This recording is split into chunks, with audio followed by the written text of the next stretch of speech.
नमस्कार दोस्तों, स्वागत है आपका BHU वर्ल्ड में। और मैं हूं आपका दोस्त संदीप कुमार। आज आपके सामने BA सोशल साइंस एवं आर्ट्स के खंड इकोनॉमिक्स के कैप्सूल लेकर के हाजिर हूं। तो चलिए दोस्तों, हम इकोनॉमिक्स के ऐसे टर्म्स को देखते हैं जिससे आपके एग्जाम में प्रश्न आने की संभावना काफ़ी ज़्यादा है। तो चलिए दोस्तों, इकोनॉमिक्स के कुछ ऐसे पॉइंट्स हैं जो हम आपको कैप्सूल के माध्यम से आपको रिवाइज करा दें। तो पहला पॉइंट आपको यही पूछा जा सकता है कि ओएकस और नोमोस, ये जो दो टर्म हैं, ये किस भाषा के टर्म हैं। तो ये आप याद रखेंगे, ये लैटिन भाषा के टर्म हैं। चलिए आगे देखते हैं। आगे एडम स्मिथ के बारे में भी आपसे पूछा जा सकता है कि एडम स्मिथ कौन थे। तो दोस्तों ये याद रखना है आपको कि एडम स्मिथ को फादर ऑफ इकोनॉमिक्स कहा जाता है, जिन्होंने इकोनॉमिक्स को एक साइंस के वेल्थ के रूप में परिभाषित किया। यानी economics as a science of wealth, यानी अर्थशास्त्र जो है वह धन का विज्ञान है। किसका विज्ञान है? धन का विज्ञान है। आपको यह भी प्रश्न पूछा जा सकता है, बताइए धन का विज्ञान अर्थशास्त्र को किस अर्थशास्त्री ने बताया, या फिर एडम स्मिथ ने इकोनॉमिक्स को क्या कहा, सोशल साइंस कहा, साइंस कहा, या फिर कुछ अन्य टर्म को इस्तेमाल किया जा सकता है प्रश्नों में। तो इस तरह के इस टर्म को भी आप ध्यान में रखेंगे। और फादर ऑफ इकोनॉमिक्स भी इन्हें ही कहा जाता है, इस चीज़ को भी आप याद रखेंगे। चलिए एक पॉइंट और है दोस्तों, माइक्रो और मैक्रो, ये दो इकोनॉमिक्स के बारे में भी सीधा सवाल पूछ लिया जा सकता है कि बताइए माइक्रो इकोनॉमिक्स क्या होता है और मैक्रो इकोनॉमिक्स क्या है। तो मैक्रो इकोनॉमिक्स जो है वो बृहत पैमाने पर, जब एक लार्ज दृष्टिकोण से जब हम अर्थशास्त्र की गणना करते हैं, उसे समझने का प्रयास करते हैं, तो वो मैक्रो इकोनॉमिक्स में आता है। माइक्रो इकोनॉमिक्स के अंतर्गत सूक्ष्म दृष्टिकोण से जब हम इकोनॉमिक्स को समझते हैं, अध्ययन करते हैं, तो वो माइक्रो इकोनॉमिक्स के अंतर्गत आता है। ये जो है यह सूक्ष्म दृष्टिकोण से है, यानी बहुत छोटे छोटे पैमाने पर। किन्स इकोनॉमिक्स जो है उसका संबंध, किन्स का संबंध किससे है? तो आप याद रखेंगे 1930 में जो मंदी आई थी दोस्तों, उससे किन्स का संबंध है। उसी के बाद जो है किन्स ने अपने थ्योरी को मंदी के दृष्टिकोण से ही प्रतिपादित किया। चलिए अगला पॉइंट है फैक्टर ऑफ प्रोडक्शन, यानी उत्पादन को प्रभावित करने वाले कारण। दोस्तों ये प्रश्न कभी कभी आपसे वैकल्पिक ऑप्शन के रूप में आपसे पूछा जा सकता है कि बताइए फैक्टर ऑफ प्रोडक्शन को कौन प्रभावित करता है, कौन प्रभावित नहीं करता है। तो फैक्टर ऑफ प्रोडक्शन को प्रभावित करने वाले जो प्रमुख तीन कारक हैं वह है लैंड, लेबर और कैपिटल। लैंड का मतलब हुआ भूमि। भूमि भी किसी भी उत्पादन को प्रभावित करती है। अगर भूमि की स्थिति सही जगह पर उपयुक्त नहीं हो तो वो फैक्टर ऑफ प्रोडक्शन को प्रभावित बिल्कुल कर सकती है। जैसे कोई ऐसी भूमि जो नदी के किनारे हो, जहाँ से पानी की उपलब्धता ठीक ढंग से मिल सके, उर्वरा शक्ति हो, तो इस तरह के कोई भी चीज़ जो है वो फैक्टर ऑफ प्रोडक्शन को प्रभावित करती हैं। लेबर, लेबर का अर्थ यह है कि जो श्रम है वो उसकी आपूर्ति किस प्रकार की है, क्या वह श्रम हमें सस्ते में मिल रहा है, महंगे में मिल रहा है।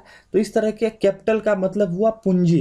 कुछ भी पूंजी जब हम इस्तेमाल करते हैं, चाहे वो फिक्स हो, चाहे वो वर्किंग हो, चाहे वो फाइनेंशियल कैपिटल हो, तो ये सारे चीज़ कहीं ना कहीं उत्पादन के प्रभाव को हमारे सामने प्रस्तुत करता है।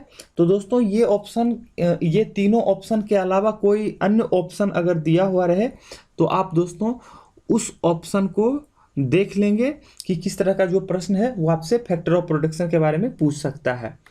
देखिए आगे देखिए, नीति आयोग के बारे में आपसे अगर कुछ पूछ सकता है तो वह है सबसे पहले इसका फुल फॉर्म।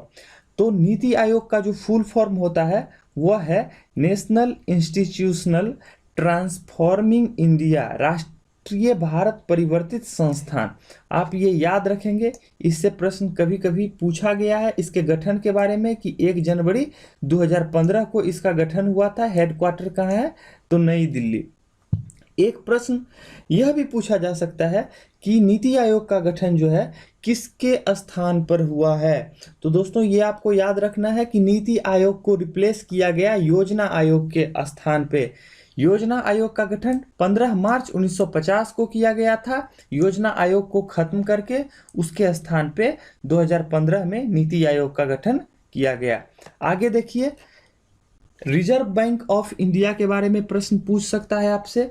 तो रिजर्व बैंक ऑफ इंडिया के बारे में जो सबसे पहले इसका प्रश्न है जो पूछा जा सकता है आपसे एक्ट के बारे में, आरबीआई एक्ट 1934 है। इसका 1934 का एक्ट है। पहले इसका हेडक्वार्टर कलकत्ता हुआ करता था। 1937 में इसका हेडक्वार्टर मुंबई बम्बई को बना दिया गया। इसके कार्य के बारे में भी कभी कभी प्रश्न पूछे गए हैं कि बताइए रिजर्व बैंक ऑफ इंडिया का कौन सा कार्य नहीं है या कौन सा कार्य है। अब इसी में एक प्रश्न जो है दोस्तों यह भी पूछा जा सकता है कि 1 रुपया का नोट जो है वो किसके द्वारा चलाया जाता है या उस पे किसका हस्ताक्षर होता है। तो ये पहले आप जान लें, इस पे वित्त सचिव का हस्ताक्षर होता है। जो फाइनेंशियल जो सचिव होते हैं हमारे देश के, उसका इस पे 1 रुपये के नोट पे हस्ताक्षर होता है। बाकी जितने भी नोट करेंसी हैं वो सारे पर रिजर्व बैंक ऑफ इंडिया के जो भी गवर्नर हैं उनका हस्ताक्षर होता है। तो रिजर्व बैंक ऑफ इंडिया के कार्य में सबसे पहला पॉइंट देखना है कि नोटों का निर्गमन जो है यानी मुद्रा छापने का जो कार्य है वो रिजर्व बैंक ऑफ इंडिया के द्वारा किया जाता है। मौद्रिक नीति क्या हमारी मॉनेटरी पॉलिसी है उसकी घोषणा भी रिजर्व बैंक ऑफ इंडिया करती है। और तीसरा, विदेशी मुद्रा भंडार, जो भी हमारे देश के अंतर्गत विदेशी मुद्रा भंडार हैं उनका संरक्षण भी जो है रिजर्व बैंक ऑफ इंडिया करती है।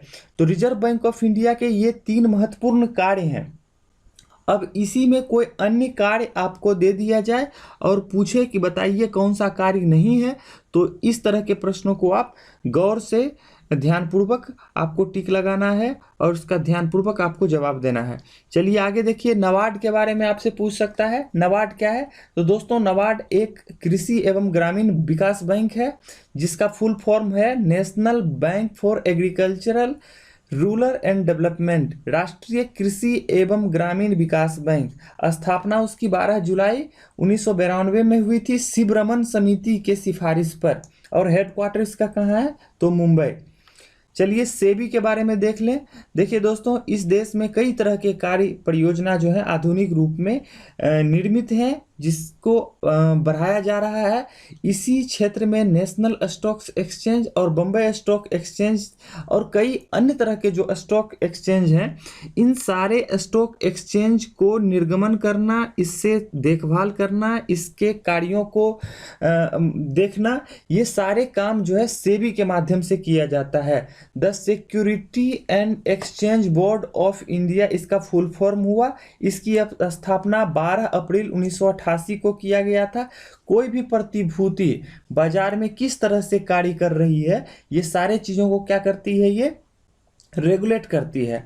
सेबी के अंतर्गत जो मुख्य स्टॉक एक्सचेंज है उसमें एनएसई का नाम आता है, ये नेशनल स्टॉक एक्सचेंज है। और दूसरा है दोस्तों बीएसई। बीएसई का फुल फॉर्म हुआ बम्बई स्टॉक एक्सचेंज। बीएसई को भारत का सबसे पुराना स्टॉक एक्सचेंज कहा जाता है, ये भी आप ध्यान रखेंगे।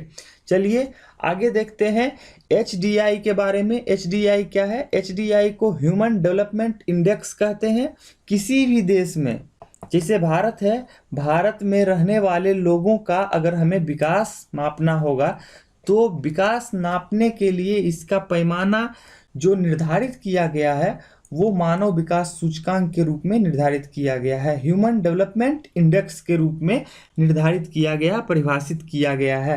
ह्यूमन डेवलपमेंट इंडेक्स के जो नापने के मेजरमेंट के जो तरीके हैं उसके अंतर्गत पहले स्वास्थ्य को देखा जाता है। स्वास्थ्य का मतलब हुआ कि कोई भी व्यक्ति का जीवन प्रत्याशा क्या है, उसकी जीने की इच्छा क्या है, कितना वर्ष तक वो जी सकता है, ये सारी चीज़ों को स्वास्थ्य के अंतर्गत, हेल्थ के अंतर्गत सम्मिलित किया गया है। दूसरा है शिक्षा या साक्षरता।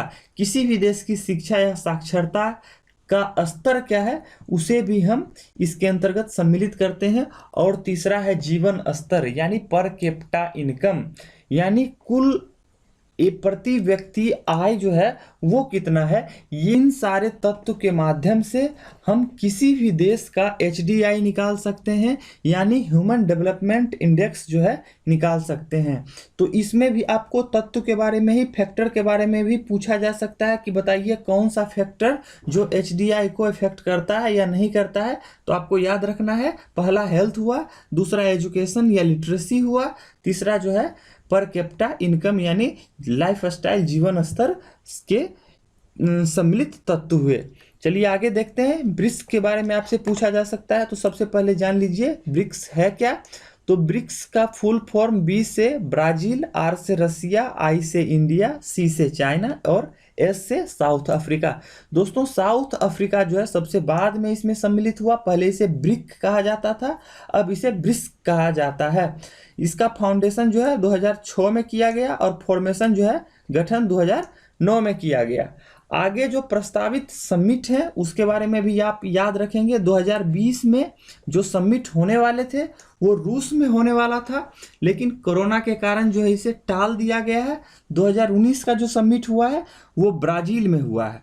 चलिए आगे देखते हैं मॉनेटरी पॉलिसी क्या होती है, मौद्रिक नीति क्या होती है। दोस्तों किसी भी देश के अंतर्गत जो केंद्रीय बैंक है और उसके केंद्र सरकार हैं उनके बीच एक समझौता के रूप में हम मौद्रिक नीति को परिभाषित कर सकते हैं। जैसे भारत के परिप्रेक्ष्य में अगर मौद्रिक नीति को देखें तो केंद्र सरकार और रिजर्व बैंक, चूंकि केंद्र सरकार संपूर्ण भारत के जो भी नीति निर्माण है उसको कंट्रोल करते हैं, उसको निर्धारित करते हैं, और रिजर्व बैंक जो है वो रुपया पैसों के मामले में संपूर्ण चीज़ों को देखता है, निगरानी करता है। तो दोस्तों मॉनेटरी पॉलिसी जो है वो मॉनेटरी पॉलिसी का अर्थ ही यही होता है कि मुद्रा के क्षेत्र में हमारे देश का जो नेक्स्ट समय रहेगा या फिर जो नेक्स्ट अगले कार्यक्रम में हमारे देश में जो मुद्रा के क्षेत्र में जो क्या नीति निर्माण किया जाएगा या फिर क्या संकल्पना है, उन सारे चीज़ों को मौद्रिक नीति के अंतर्गत सम्मिलित किया जाता है। परिभाषा इसका RBI एक्ट 1934 के अंतर्गत दिया गया है। मॉनेटरी पॉलिसी के बारे में आप इतना याद रखेंगे कि इसे साल में 6 बार यानी हर एक 2 महीना में एक बार इसकी घोषणा की जाती है, और वो भी घोषणा किसके आधार पर की जाती है, बहुमत के आधार पे। चूंकि मॉनेटरी पॉलिसी में कुल 6 सदस्य होते हैं और 6 सदस्य 3 आंतरिक होते हैं और 3 बाह्य सदस्य होते हैं। तो 6 सदस्य में अगर 4 सदस्य जब मॉनेटरी पॉलिसी के बारे में सहमत होंगे तभी मॉनेटरी पॉलिसी की घोषणा की जाएगी। मौद्रिक नीति के उपकरण टूल्स क्या है मॉनेटरी पॉलिसी के। देखिए ये एक लिस्ट है, एक मात्रात्मक लिस्ट सूची है, दूसरा है चयनात्मक सूची। दोस्तों एक प्रश्न इस तरह के पूछे गए हैं कि बताइए मौद्रिक नीति के कौन मात्रात्मक उपकरण नहीं है। तो आपको याद रखना है repo rate, reverse repo rate, CRR, SLR, bank rate, ये जितने भी टर्म्स हैं ये सारे मात्रात्मक हैं। इसे हम एक मात्रा के रूप में घटा करके बढ़ा करके हम जो है क्या कर सकते हैं, रेपो रेट को घटा देंगे, उससे हमारा क्या होगा, मौद्रिक नीति को हम कंट्रोल कर सकते हैं। चयनात्मक का अर्थ दोस्तों यह हुआ कि हमारा नैतिक प्रभाव क्या है, उसके अंतर्गत हम किस तरह से अपने साख को आसपास फैलाए हुए हैं, उसकी क्या राशनिंग किए हुए हैं, हमारी कार्रवाई किस तरह से की जा रही है। तो ये सारे चीज़ जो है वो चयनात्मक के अंतर्गत सम्मिलित होते हैं। आगे देखिए नेशनल इनकम के बारे में दोस्तों आपसे कोई फार्मूला या फिर आपसे कोई परिभाषा नहीं पूछ सकता है। आपसे नेशनल इनकम के बारे में जो पहला प्रश्न बनता है वह यह पूछा जा सकता है कि बताइए भारत का जो नेशनल इनकम निकाला गया था सबसे पहले किस व्यक्ति के द्वारा निकाला गया। तो दोस्तों दादा भाई नौरोजी ने सबसे पहले भारत का राष्ट्रीय आय को परिभाषित किया था, निकाला था, और उसने अपने इस देश के नेशनल इनकम को the poverty and un British rule in India में जो है सबसे पहले प्रकाशित किया, सबसे पहले बताया। देखिए दोस्तों, राष्ट्रीय आय का सबसे पहले वैज्ञानिक अध्ययन के बारे में आपसे पूछेगा कि साइंटिफिक जो स्टडी है उसने किसने किया, तो VKRP राव के द्वारा जो है नेशनल इनकम पे सबसे पहला साइंटिफिक जो है रिसर्च अध्ययन स्टडी किया गया था। इसके बारे में भी आप याद रखेंगे। ये फार्मूला आपसे पूछा जा सकता है कि GNP और GDP में क्या फार्मूला कोरिलेशन है। तो दोस्तों GNP इक्वल टू होता है GDP plus X minus M। इसको ब्रैकेट में भी आप रख सकते हैं। देखिए दोस्तों, GDP क्या कहते हैं, सकल घरेलू उत्पाद। जैसे भारत के अंतर्गत, भारत देश के अंदर जो उत्पादन किए जा रहे हैं उसके सम्मिलित रूप को हम GDP कहेंगे। आप ये याद रखेंगे, विद इन ए बाउंड्री जब उत्पादन किसी भी वस्तु का हो रहा है तो उसके कुल योग यानी सम्मिलित रूप को हम क्या कहेंगे, GDP कहेंगे। लेकिन GNP किसको कहेंगे, तो GNP का फुल फॉर्म होता है ग्रॉस नेशनल प्रोडक्ट। यानी कि जो हमारे देश में उत्पादन हमारे देश के लोगों के द्वारा किया जा रहा है और विदेश में जो हमारे देश के लोगों के द्वारा किया जा रहा है, इन दोनों के बीच के शुद्ध उत्पादन को हम क्या कहेंगे, GNP कहेंगे। तो दोस्तों GDP का मतलब क्या हुआ कि हमारे देश के बाउंड्री के अंतर्गत जो भी उत्पादन हो रहे हैं। और एक चीज इसमें याद रखना है कि ये जो X है ये विदेश में जो भी व्यक्ति काम कर रहे हैं हमारे देश के, उसे, और कुछ ऐसे भी लोग हैं जो विदेशी हैं और हमारे देश में आकर के कार्य कर रहे हैं, तो उनको हम क्या किए, इसमें माइनस कर दिए। तो जो प्रोडक्ट निकला वो GNP कहलाएगा, यानी सकल राष्ट्रीय उत्पाद कहलाएगा। इसके फुल फॉर्म को भी आपको याद रखना है, हो सकता है इसके फुल फॉर्म को ही आपसे पूछ लिया जाए। चलिए दोस्तों, पर कैपिटा इनकम के बारे में जान लें। प्रति व्यक्ति आय क्या है। सपोज कीजिए आपके घर में एक व्यक्ति है जिसकी इनकम 40,000 रुपया है, दूसरा व्यक्ति है जो 2,000 रुपया कमाता है, तीसरा व्यक्ति 5,000 रुपया कमाता है। तो जिस तरह से हम अपने परिवार का औसत आय निकालते हैं, उसी तरह से इस देश में कुल आमदनी का जब हम औसत निकालेंगे तो वो क्या कहलाएगा, प्रति व्यक्ति आय कहलाएगा। प्रति व्यक्ति आय को हम किस रूप में परिभाषित करते हैं, तो टोटल जो भी हमारे देश की जनसंख्या है और कुल इनकम, जितना भी इनकम है और जितना भी आय है, उन सारे आय को जब हम कुल जनसंख्या से डिवाइड कर देंगे तो वो प्रति व्यक्ति आय कहलाएगा। देखिए दोस्तों, आर्थिक वृद्धि जो है, ये प्रश्न भी पूछा गया है कि आर्थिक वृद्धि, इकोनॉमिकल ग्रोथ जो है वो हम GDP के माध्यम से निकाल सकते हैं, और आर्थिक विकास का जो सूचक है वो पर कैपिटा इनकम है। आर्थिक वृद्धि यानी इकोनॉमिकल ग्रोथ जो है उसका सूचक क्या है, GDP है, और इकोनॉमिकल डेवलपमेंट जो है किसी भी देश का, उसका सूचक क्या है, पर कैपिटा इनकम। तो ये दोनों टर्म्स को आपको क्या करना है, याद रखना है। देखिए, अर्थव्यवस्था में कई चीज़ों का विभाजन भी किया गया है। तो दोस्तों, प्राथमिक सेक्टर जो भी है, प्राइमरी सेक्टर जो भी है, उसमें कृषि को सम्मिलित किया जाता है। सेकेंडरी सेक्टर जो भी है उसमें उद्योग को सम्मिलित किया जाता है, और टर्शियरी सेक्टर में सर्विस को सम्मिलित किया जाता है। और राष्ट्रीय आय में जो इसकी योगदान है सबसे ज़्यादा सेवा क्षेत्र का है, उसके बाद उद्योग क्षेत्र का है, उसके बाद कृषि क्षेत्र का है। यानी सबसे ज़्यादा योगदान जो है सेवा क्षेत्र दे रहा है और सबसे कम योगदान कृषि क्षेत्र दे रहा है। कृषि क्षेत्र को प्राइमरी सेक्टर कहते हैं और सेवा क्षेत्र जो सर्विस सेक्टर है उसे टर्शियरी कहते हैं, टर्शियरी सेक्टर। चलिए आगे पॉइंट देखते हैं कि भारतीय अर्थव्यवस्था में जो मिश्रित अर्थव्यवस्था है, इस मिश्रित अर्थव्यवस्था को हम किस रूप में जानेंगे। देखिए दोस्तों, पूरा विश्व जो है कहीं ना कहीं 3 तरह के अर्थव्यवस्था में डिवाइड किया हुआ है। पहला है पूंजीवादी अर्थव्यवस्था, कैपिटलिज्म। दूसरा है सोशलिस्टिक अर्थव्यवस्था यानी समाजवादी अर्थव्यवस्था, और तीसरा है मिक्स इकोनॉमी यानी मिश्रित अर्थव्यवस्था। देखिए दोस्तों, पूंजीवादी का अर्थ यह हुआ कि जहाँ पे किसी भी अर्थव्यवस्था में बड़े बड़े पूंजीपति के माध्यम से किसी देश की अर्थव्यवस्था को कंट्रोल किया जाता है, उसका सृजन किया जाता है, उसका निर्माण किया जाता है, तो वो पूंजीवादी अर्थव्यवस्था के अंतर्गत आया। जैसे कि एक प्राइवेट सेक्टर के द्वारा एक प्राइवेट फर्म का निर्माण किया जाना, कोई नोकिया का मोबाइल है, अगर उसका संचालन किसी एक व्यक्ति के माध्यम से अगर किया जाता है तो वो पूंजीवादी अर्थव्यवस्था के अंतर्गत इन चीजों को हम सम्मिलित करेंगे। समाजवादी अर्थव्यवस्था का अर्थ यह हुआ दोस्तों कि जब किसी भी देश के आर्थिक क्रियाओं के अंतर्गत जो भी विकास हैं उस पे पूर्ण रूपेण कंट्रोल किसका हो, तो सरकार का हो। तो सरकार का जहाँ पे कंट्रोल होगा वो समाजवादी अर्थव्यवस्था कहलाएगा। किसी व्यक्ति विशेष का अगर कंट्रोल है तो वो क्या कहलाएगा, पूंजीवादी अर्थव्यवस्था कहलाएगा। लेकिन कई ऐसे देश भी हुए जिसने व्यक्तिगत रूप से किसी एक चीज को केवल अपनाने से मना कर दिया।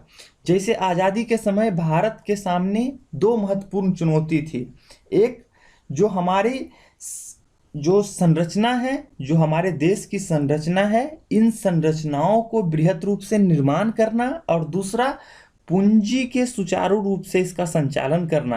दोस्तों हमारा देश जो है किसी एक विशेष चीजों को ना अपना करके मिश्रित अर्थव्यवस्था को अपनाया, यानी कि पूंजीवादी चीजों को भी अपनाया और उसके अलावा जो है समाजवादी चीजों को भी अपनाया। सापेक्ष रूप में इन चीजों को हम ये कह सकते हैं कि यहाँ पे कई ऐसे उद्योगपति भी होंगे और कई ऐसे सेक्टर भी होंगे जिसका संचालन भारत सरकार या सरकार के माध्यम से भी किया जाएगा। अब सरकार का अर्थ सिर्फ भारत सरकार से ही ना लें, बिहार सरकार या फिर कोई अन्य सरकार भी इसमें सम्मिलित होंगे।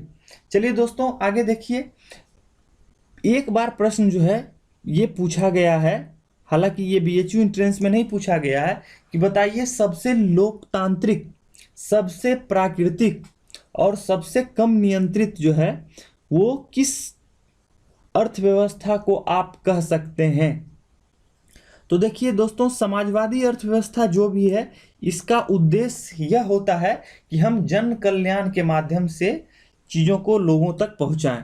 लेकिन पूंजीवादी अर्थव्यवस्था के अंतर्गत क्या होता है दोस्तों, डिमांड और सप्लाई जो है ये एक दूसरे के कार्यों पे निर्भर करती है। अगर मार्केट में, ये आप इस रूप में समझें कि अगर मार्केट में 5 मोबाइल कंपनियों का डिमांड अधिक है तो वो 5 मोबाइल कंपनियां क्या करेगी, उसका उत्पादन ज़्यादा रूप में करेगी, बृहद पैमाने के रूप में करेगी। लेकिन दोस्तों समाजवादी अर्थव्यवस्था के अंतर्गत सरकार यह जानती है कि उसके सामने ये कार्य करने हैं, इसके बावजूद भी उसके सामने कई ऐसे समस्या हैं जैसे कोरोना से निपटना। यह भारत सरकार के अंतर्गत एक महत्वपूर्ण जिम्मेदारी है, लेकिन पूंजीपति लोग जो हैं उनके अंतर्गत जो है ये जिम्मेदारी के रूप में नहीं है। तो इस रूप में हम कह सकते हैं कि जो सबसे लोकतांत्रिक है, सबसे प्राकृतिक है और सबसे कम नियंत्रित है वो पूंजीवादी अर्थव्यवस्था है। आप सापेक्ष रूप में इस चीज़ों को समझना है तो आप इस रूप में देख सकते हैं कि जो भी कार्य पूंजीवादी अर्थव्यवस्था के अंतर्गत होंगे, जितनी मांग रहेगी मार्केट में उतना ही सप्लाई होगा, या फिर जो सप्लाई होगा उसके अनुसार ही आगे का मांग किया जाएगा। दोस्तों पूंजीवादी अर्थव्यवस्था के जनक जो है एडम स्मिथ को ही माना जाता है, जिसे फादर ऑफ इकोनॉमिक्स कहा जाता है, और इनकी प्रसिद्ध पुस्तक का क्या नाम है, the wealth of the nation.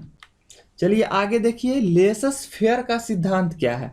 Lessees fair का सिद्धांत है उन आर्थिक क्रियाओं को संपादन करने में जिसमें सरकार या राज्य का हस्तक्षेप क्या होती है, बहुत कम होती है।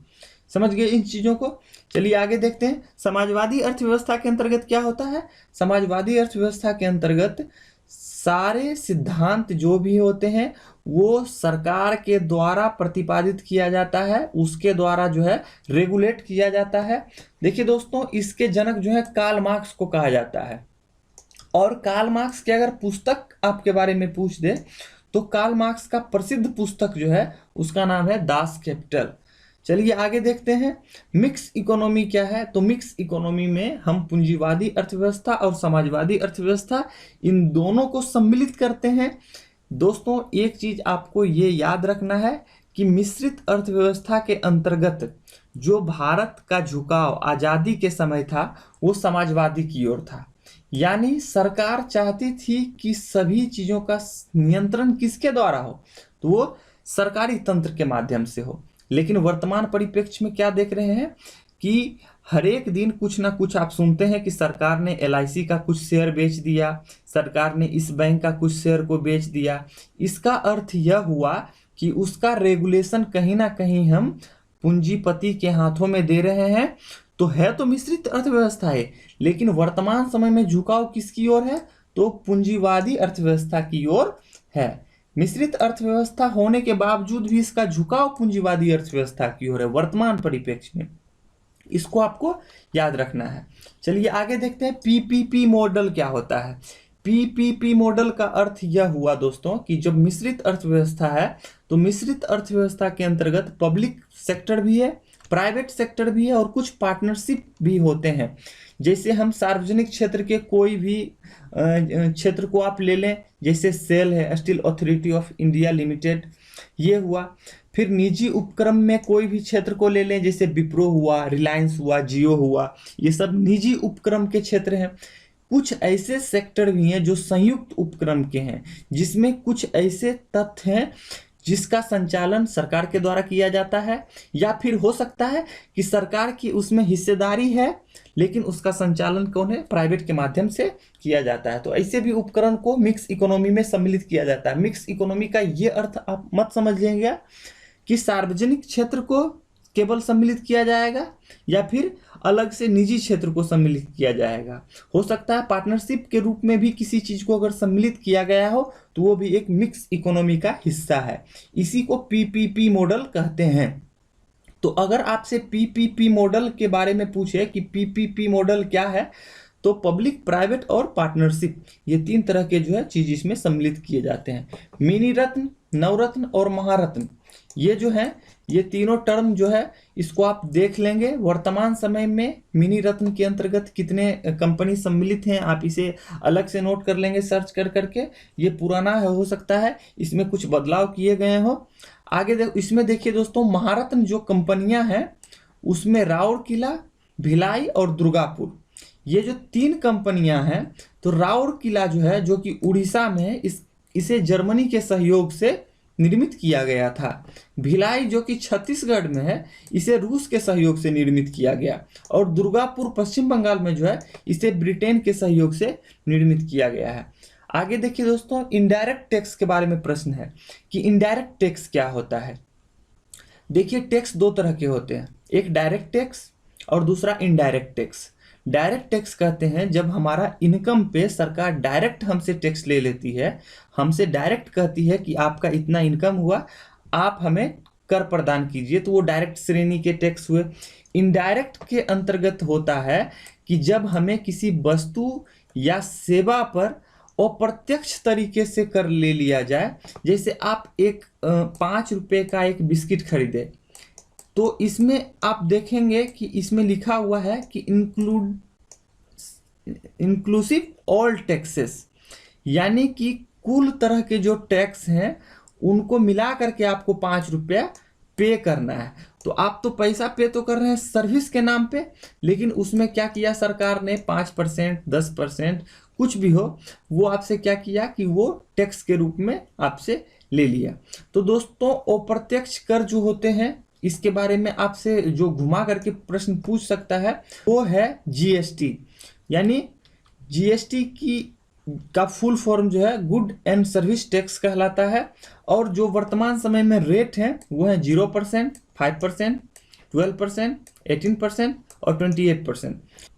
दोस्तों 0% टैक्स जो है ऐसे वस्तुओं पर लगाया जाता है जो हम बाजार से खुले रूप में खरीदते हैं। जैसे हम गेहूं खरीदते हैं, अगर वो खुला हुआ है तो उस पर 0% टैक्स लगेगा। लेकिन दोस्तों अगर वही चीज ब्रांडेड या फिर पैक किया हुआ है तो उस पर एक मानक टैक्स लग जाएगा, यानी स्टैंडर्ड टैक्स लग जाएगा। कुछ वस्तुओं पर 5% टैक्स लगाया गया है। जैसे वर्तमान समय में रेस्टोरेंट में अगर आप खाना खाने जाते हैं तो उस पे जो टैक्स है उसे 12% से घटा करके 5% कर दिया गया है। मानक जो भी पदार्थ हैं, जो डेली बेसिस के यूज के चीज़ हैं, उस पे 12% टैक्स लगाया गया है। 18% टैक्स जो है कुछ ऐसे चीज़ों पे लगाया जाता है जिससे हम दैनिक जीवन में प्रयोग करते हैं लेकिन उसकी उपयोगिता कम है। आगे देखिए दोस्तों, विलासिता के जो भी वस्तु हैं उस पे 28% का टैक्स लगाया गया है। जैसे आप 4 व्हीलर आप खरीदने जाते हैं, मोटरसाइकिल खरीदते हैं, या फिर इस तरह के कोई भी चीज़ को मार्केट से आप परचेज करते हैं जो कि आपको विलासिता के रूप में दिखाई पड़ता है, भौतिकवादी चीज़ों के लिए जो दिखाया जाता है, तो उस पर 28% का टैक्स लगता है। जैसे कोई ऐसा गाड़ी है जो काफ़ी लग्जरियस है, तो उन चीज़ों पे आपको 28% टैक्स जो है वो देना होगा। आगे दोस्तों, इसमें एक प्रश्न और भी पूछा जा सकता है कि ऑब्जेक्टिव क्या है जीएसटी का। तो जीएसटी का जो ऑब्जेक्टिव है वो है वन नेशन वन टैक्स। इसका एक मोटो है, उस चीज को आप याद रखेंगे, उसका क्या है, वन नेशन वन टैक्स। आगे देखिए, ग्रीन रिवॉल्यूशन के बारे में आपसे प्रश्न अगर पूछेगा कि बताइए ग्रीन रिवॉल्यूशन क्या है, तो आधुनिक संसाधनों के उपयोग से उत्पादकता एवं उत्पादन में क्या करना है, वृद्धि करना है। तो आधुनिक साधन जो है उसको किससे इंगित किया गया है, बीज से, सिंचाई से और तकनीक से। तकनीक के अंतर्गत हुआ कि जो भी सिस्टम है सिंचाई के, उसे बीज के रूप में, चाहे वो जो नए तरह के तकनीक मार्केट में आ रहे हैं, हाइब्रिड बीज हुआ, सिंचाई के लिए जो भी पंप हैं, इसकी किस तरह से हम जो है प्रयोग कर सकते हैं, ये सारे चीज को जो है किसमें सम्मिलित किया गया है, तो ग्रीन रिवॉल्यूशन के अंतर्गत आधुनिक संसाधन के रूप में सम्मिलित किया गया है। दोस्तों, इसके फादर जो है विश्व में नॉर्मन बोरलॉग को कहा जाता है, जो कि यूएसए के थे, और इनका कार्य क्षेत्र जो है मैक्सिको था। एक बात इसमें आपको यह भी याद रखना है कि नॉर्मन बोरलॉग को कृषि के क्षेत्र में नोबेल पुरस्कार नहीं दिया गया था। नॉर्मन बोरलॉग को शांति के क्षेत्र में नोबेल पुरस्कार दिया गया था। दोस्तों, कृषि के क्षेत्र में नोबेल पुरस्कार दिया ही नहीं जाता है। तो अगर प्रश्न यह पूछ दे कि नॉर्मन बोरलॉग जो कि हरित क्रांति के पिता हैं, उन्हें किस क्षेत्र में नोबेल पुरस्कार दिया गया, तो आप कृषि टिक मार करके मत आ जाइएगा, क्योंकि प्रश्न जो है वो घुमा करके पूछा गया है। कृषि के क्षेत्र में आज तक किसी को नोबेल पुरस्कार मिला ही नहीं है, शांति के क्षेत्र में भले मिलता है। तो इस तरह के प्रश्न जो है आपको जोड़ करके पूछा जाएगा, इकोनॉमिक्स से भी और जो है जीएस से भी, या फिर किसी अन्य टर्म से उसे कोरिलेट किया जाएगा। भारत में जो हरित क्रांति यानी ग्रीन रिवॉल्यूशन के जनक हैं, उन्हें एमएस स्वामीनाथन है उनका नाम, और गेहूं और चावल पे काफी ज्यादा इसका प्रभाव देखा गया है। 2010 का प्रश्न है दोस्तों, उसमें ये पूछा गया है कि किस किस फसल पे जो है इसका प्रभाव देखने को मिलता है। तो मुख्य रूप से गेहूं और चावल पे पंजाब, हरियाणा और पश्चिमी यूपी, यही क्षेत्र पे मुख्य रूप से ग्रीन रिवॉल्यूशन जो है अधिक कारगर साबित हुआ था। आगे देखिए, अन्य जो भी क्रांति हैं, अदर रिवॉल्यूशन जो भी है, उसमें किस रिवॉल्यूशन को किस नाम से जाना जाता है, ये काफी महत्वपूर्ण है। तो ब्लू रिवॉल्यूशन का मतलब हुआ मछलियों के उत्पादन, येलो रिवॉल्यूशन का अर्थ हुआ सरसों का उत्पादन, पिंक रिवॉल्यूशन यानी मीट, यानी वो भी मीट किस तरह का मीट, जो बेफेलो मीट है। रेड रिवॉल्यूशन का अर्थ हुआ कि मीट उत्पादन से अन्य तरह के जो भी हैं, मुर्गा मुर्गी, इस तरह के जो भी उत्पादन होंगे मीट का, या फिर क्या कहते हैं बकरी का, बकरे का, जो भी इस तरह के जो भी मीट है, उनका रेड रिवॉल्यूशन के अंतर्गत काउंट होगा। पिंक रिवॉल्यूशन में केवल और केवल बेफेलो मीट को ही काउंट किया जाता है। एक नया टर्म है रेनबो रिवॉल्यूशन, ये second generation of green revolution कहा जाता है। तेज सतत क्रांति के रूप में जो है इसे सम्मिलित किया गया है कृषि के क्षेत्र में। तो आपको रेनबो रिवॉल्यूशन के बारे में अगर पूछा जाएगा कि बताइए किसे second generation of green revolution कहा गया है, तो वह है रेनबो रिवॉल्यूशन। चलिए आगे देखिए, गरीबी क्या होता है। तो गरीबी का परिभाषा आपसे नहीं पूछ सकता है, आपसे गरीबी के प्रकार हैं उसके बारे में प्रश्न पूछ सकता है कि बताइए निरपेक्ष गरीबी किसके आधार पे परिभाषित की जाती है, या सापेक्ष गरीबी जो है किसके आधार पे परिभाषित की जाती है। तो गिनी कोफिशिएंट जो है उसके आधार पे हम सापेक्ष गरीबी को परिभाषित करते हैं, गिनी कोफिशिएंट। आगे निरपेक्ष गरीबी को हम गरीबी रेखा के आधार पे परिभाषित करते हैं। एक पॉवर्टी लाइन बनाया जाता है जिसके माध्यम से हम पता करते हैं कि कौन व्यक्ति कितना गरीब है। चलिए गरीबी रेखा के आधार पे जब हम किसी चीज को काउंट करेंगे, गरीबी को काउंट करेंगे, तो उसमें हम क्या करेंगे, तो प्रत्येक व्यक्ति का प्रत्येक माह में जो उपभोग व्यय है वो कितना है उसके आधार पे हम पॉवर्टी लाइन को परिभाषित किए हैं। तो दोस्तों दो तरह के जो समिति है उसका निर्माण किया गया था, एक है सुरेश तेंदुलकर समिति और दूसरा है सी रंगराजन समिति। दोनों ने निम्न रूप से चीजों को बताया है कि किस रूप में गरीबी है और उसका प्रतिपादन किस रूप से किया जाना चाहिए। ये आपके लिए ज़्यादा इम्पोर्टेंट नहीं है, आप ये याद रखें कि सुरेश तेंदुलकर समिति ने 22% लगभग जो है गरीबी बताया था और इसने 816 रुपया ग्रामीण क्षेत्र में और 1000 रुपया शहरी क्षेत्र में प्रत्येक माह उपभोग दर के रूप में परिभाषित किया। यानी प्रत्येक व्यक्ति प्रति माह जो उपभोग करेगा उसका मूल्य जो है 816 रुपया ग्रामीण क्षेत्र में होना चाहिए और 1000 रुपया शहरी क्षेत्र में होना चाहिए। बेरोजगारी के बारे में भी इसी तरह से आपसे प्रश्न पूछा जा सकता है कि भारत में जो बेरोजगारी है वो किस तरह की बेरोजगारी है। तो छुपी हुई बेरोजगारी किसे कहते हैं, मौसमी बेरोजगारी किसे कहते हैं, चक्रीय बेरोजगारी किसे कहते हैं। इस तरह के जो भी टर्म है आप इन सारे टर्मों को याद रखेंगे, इसे बताने की कोई ज़रूरत नहीं है, इसके बारे में आप पहले से ही परिचित हैं। एक चीज़ दोस्तों इसमें आपसे पूछा जा सकता है कि वर्किंग पॉपुलेशन क्या है, कार्यशील जनसंख्या क्या होती है। तो कोई भी देश की जो जनसंख्या है अगर 15 वर्ष से लेकर के 64 वर्ष के बीच में है, जिसके अंतर्गत कार्य करने की क्षमता है, उसे हम क्या कहेंगे, कार्यशील जनसंख्या कहेंगे। समान रूप में 15 वर्ष के बाद व्यक्ति को ये समझा जाता है कि ये राष्ट्रीय निर्माण में एक महत्वपूर्ण भूमिका निभा सकता है और 64 वर्ष के उम्र तक जो है ये सुचारू रूप से कार्य कर सकता है। तो जो कार्यशील जनसंख्या हुआ वह 15 वर्ष से लेकर के 64 वर्ष के बीच का हुआ।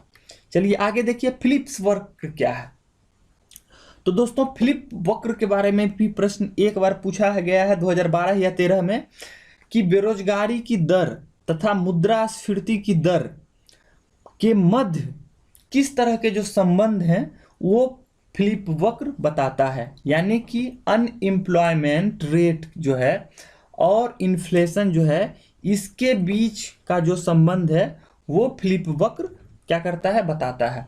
तो दोस्तों अनएम्प्लॉयमेंट रेट को देखिए, अगर हम फिलिप वक्र में पॉइंट बी पर हैं, सॉरी पॉइंट ए पर हैं और पॉइंट ए से हम बी की ओर जाते हैं, पॉइंट ए से क्या किए, बी की ओर गए। जब बी की ओर गए तो हमने पाया कि अनएम्प्लॉयमेंट रेट जो है वो क्या हुआ, बढ़ गया। अनएम्प्लॉयमेंट क्या हुआ, रेट बढ़ गया और इन्फ्लेशन रेट क्या हो गया, घट गया।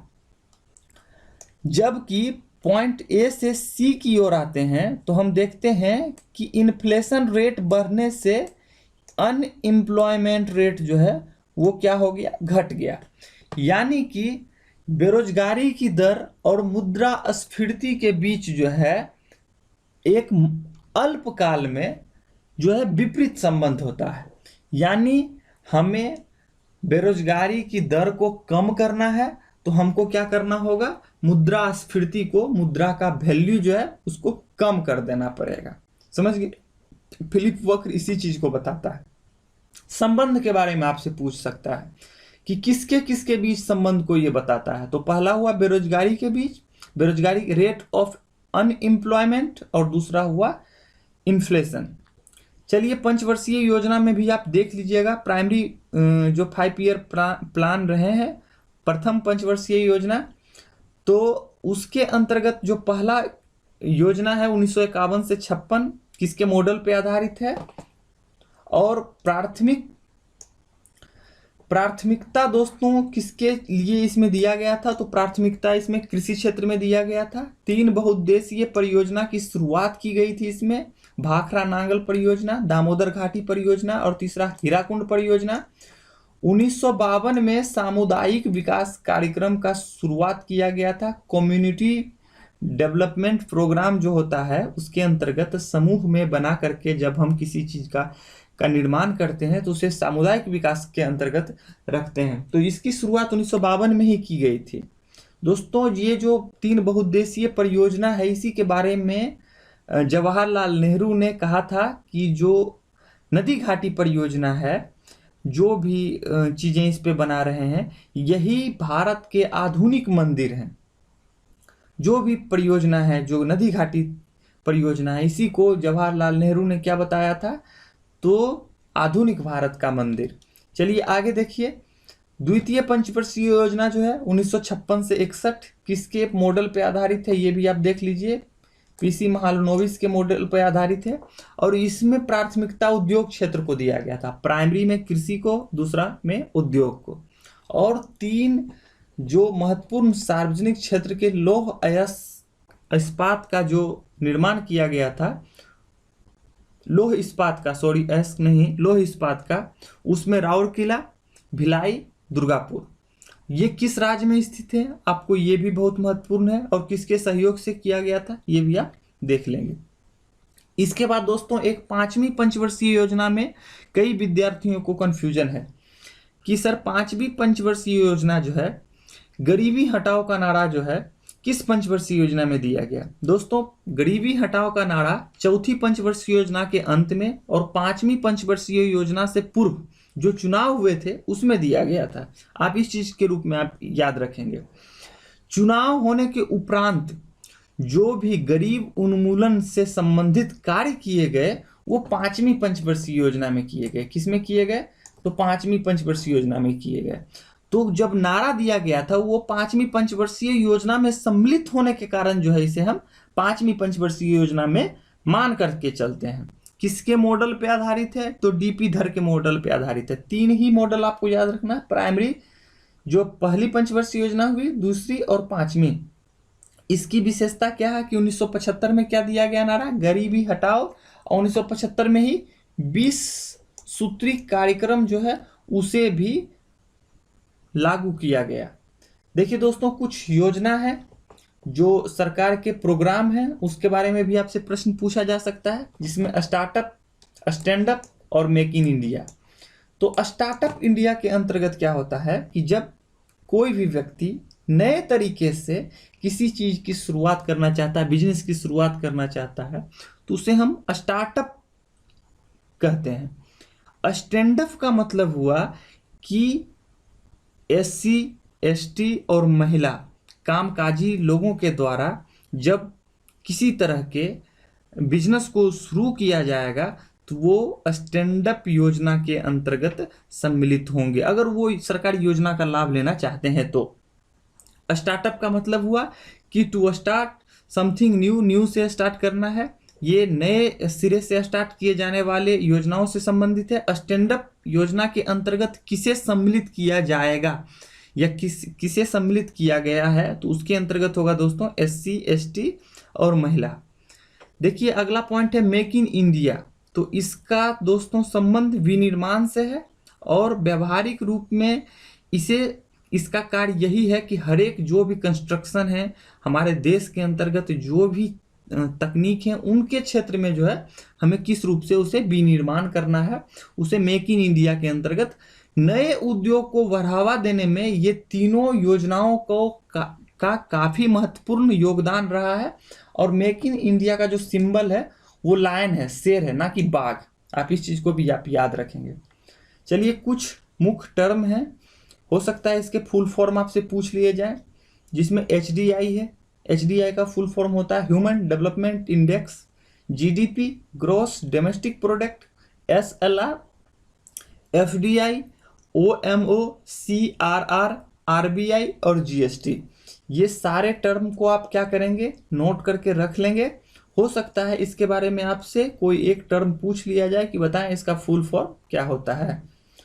तो दोस्तों आज का जो हमारा कैप्सूल है वो यहीं समाप्त होता है। और इसके अंतर्गत जो भी चीज़ आपने देखा, आप इन सारे चीज़ को रिवाइज कर लें। और अर्थशास्त्र के जो भी प्रश्न हैं, ये सारे प्रश्न दोस्तों निर्भर करेंगे मैथ्स और रीजनिंग के प्रश्नों पे। अगर मैथ और रीजनिंग के प्रश्न की संख्या काफ़ी ज़्यादा रही तो इकोनॉमिक्स से कम प्रश्न पूछे जाएंगे, और अगर मैथ्स और रीजनिंग के प्रश्न की संख्या कम रही तो इकोनॉमिक्स में आपसे प्रश्न की संख्या ज़्यादा पूछे जाएंगे। लेकिन प्रश्नों की जो प्रकृति रहेगी वो आपके इन्हीं सारे चीज़ों पे निर्भर करेगी। हाँ, कुछ ऐसे पुस्तक का नाम आप देख लेंगे जो अर्थशास्त्र से संबंधित रहे हैं, और इसके अलावा कई ऐसे टर्म को भी आप नोट कर लेंगे जो फुल फॉर्म के रूप में है, जैसे PAN, प्रधानमंत्री कृषि सम्मान निधि योजना क्या है, PM किसान, जिसमें कि किसानों को 2-2 हज़ार रुपये की किस्त में 6,000 रुपया प्रदान किया जाता है। तो इस तरह के जो भी सरकारी योजनाएं हैं जो विगत साल भर से लागू किए गए हैं, इन सारे चीज़ों को भी आप नोट कर लेंगे। चलिए दोस्तों, बहुत बहुत धन्यवाद।